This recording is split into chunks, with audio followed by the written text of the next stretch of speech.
Hello, hello, hello, Virgo. It's the Virgo Muse, and I'm sorry about this setup, and I'm sorry that it's a little messy here on my desk, but I felt called to give you a quick reading before I head off to an appointment.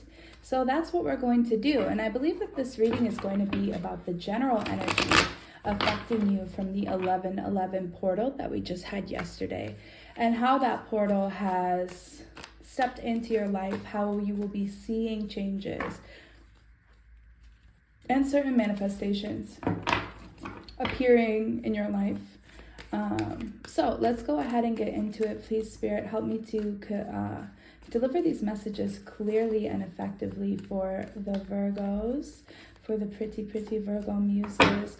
And let's go ahead and get as much insight as we possibly can and deliver practical messages and advice, as well as deep spiritual insights and understanding. So boom, the star, Virgo. I love to see that. And I feel like what is going to happen in your life a lot more is that you are going to find yourself stepping into a position of stardom. You are going to move out of a place of being hidden or keeping yourself or your gifts and talents, your intuitions hidden. Instead, you're going to use that power for the good, for the greater good. You're going to use that power to move you forward. This I'm not feeling is meant to be upside down.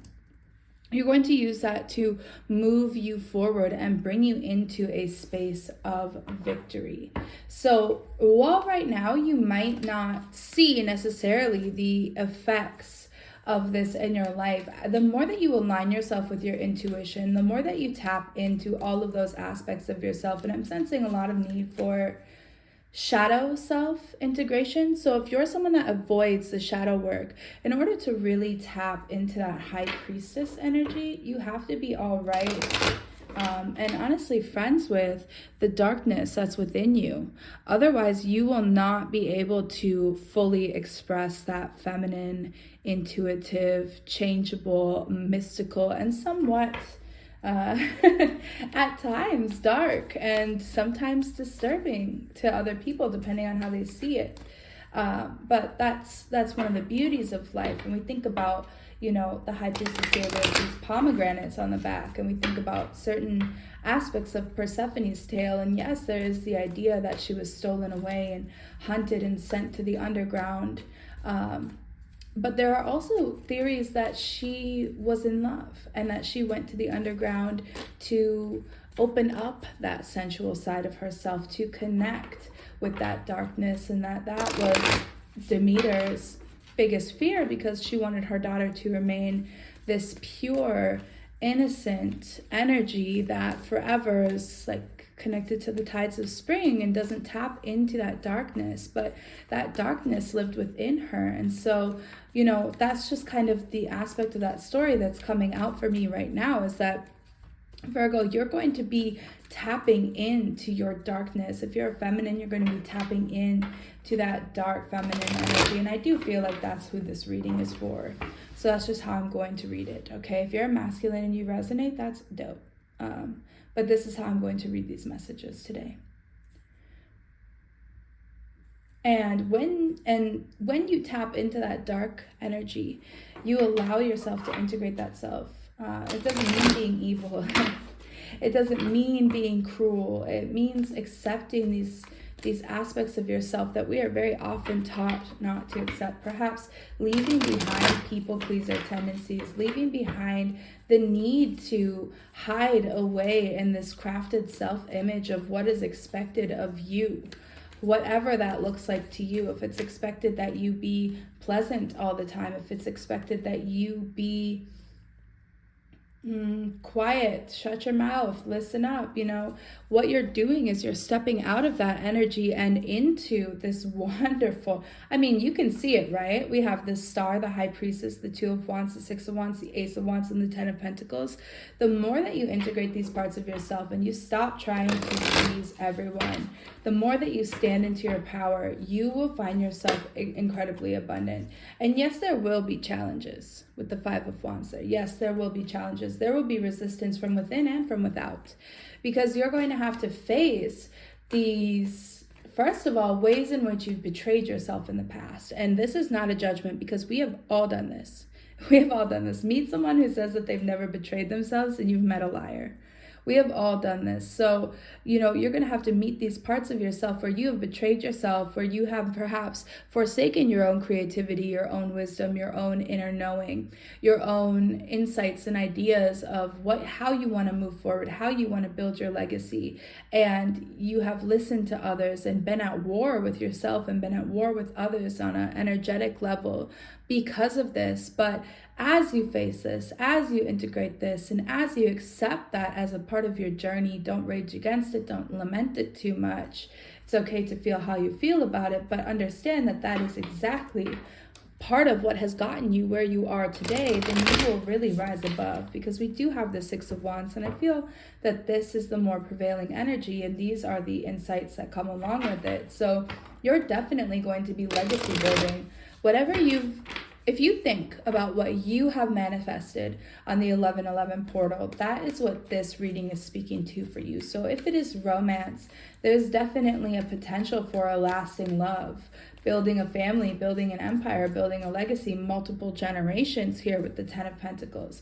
If this is about your career, we are looking at a very abundant time for you, for sure, with a lot of new spirit-led ideas. And the more that you trust yourself and guide and lead by your own guided intuition, the more that these ideas are going to come to fruition and bring you pentacles. And you will still have to face these outer challenges. So don't think that just because you're going to succeed, you're going to stand in this High Priestess style energy, that there won't be resistance, because this is when the jealous people are going to come out of the woodwork. This is when the haters are going to come out of the woodwork. This is when the ops are going to come in and say, hey, are you sure you're that Queen of Pentacles? Are you sure you're that Queen of Pentacles? Because I don't think so. Because I remember when you were down and out, and I would prefer that you stay that way, and you're going to have to say, yeah, I absolutely am that Queen of Pentacles, and I'm standing in my abundance, and I'm standing on business. And that applies to anything that's going on here for you. And that is what is going to help you continue forward on your path. So Virgo, right now, it's really important that you don't let anybody get inside of your head and cause chaos. If that means you need to, la la la in your head while someone's telling you some bull crap, do it. Excuse me. You'll come to find that a lot of the times I burp during readings. It's just kind of part of how the energy moves through me. So I apologize if you don't like that. If that's like a phobia of yours, you might have to find a different reader. We have the Wheel of Fortune. So this is definitely a time where your fortune is changing, where if you've been down on your luck, things are absolutely going to be much more positive. And look at all of this.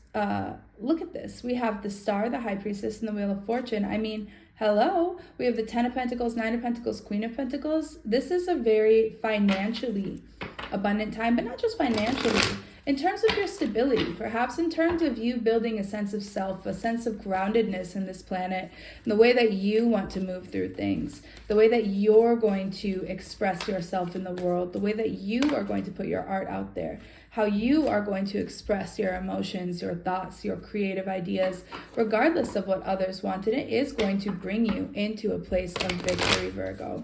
So any closing messages for this reading for Virgo? I think I'm going to go ahead and give you some more later on, like some specific love and career messages and personal development messages. But right now, this is just the general energy, because I don't have much time and I don't want to force through the rest of everything else. So our closing messages are the Seven of Pentacles, the Knight of Cups, Ten of Wands, and the Four of Wands. You are definitely going to be planting seeds, and you're also going to see the rewards from seeds that you've previously planted long ago. And the more that you continue moving and looking towards what you love, what feels good, what your intuition, excuse my speaker, what your intuition is guiding you towards, the easier it's going to be for you to close out this cycle and the burdens that you've been feeling carrying and dealing with for however long, because this past year I feel like has been very rough for you, but it was also a very transformative time. And now you're going to close out that cycle and usher in a new cycle, 10 to the 4 of Wands. So it's going to be, and look, that's that 11-11, boom, boom. So you're definitely stepping into a brand new life, and this life is going to be so abundant emotionally, mentally, physically, spiritually. And I know I said physically, but I mean, like, you're gonna have some money. So tap in, claim that, continue to listen to your excuse me, your inner wisdom, and do not forget ever that you are the star, that you are meant to shine. Okay, Virgo? So that's what I have for you right now. I love you, I love you, I love you, and I'll see you next time.